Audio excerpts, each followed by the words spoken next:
I hope guys आपको ये video पसंद आई होगी। तो गाइज़ यार मेरी जो है तबीयत यहाँ पर सही नहीं है, इसलिए जो है मैं आज 26 जनवरी के दिन कहीं बाहर नहीं गया हूँ।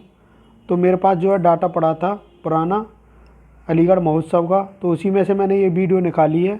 और ये वीडियो जो है देश से रिलेटेड थी और गाना भी लगा हुआ था, देश रंगीला रंगीला। तो ये वीडियो मैंने यहाँ पर डाल दिया। ओके गाइज़, तो यार वीडियो अगर पसंद आई हो तो वीडियो को कर देना लाइक, और बाकी नए ब्लॉग के साथ मिलेंगे आपको जल्दी। ओके, बाय बाय, टाटा, मिलते हैं नेक्स्ट वीडियो में। जय हिंद, जय भारत।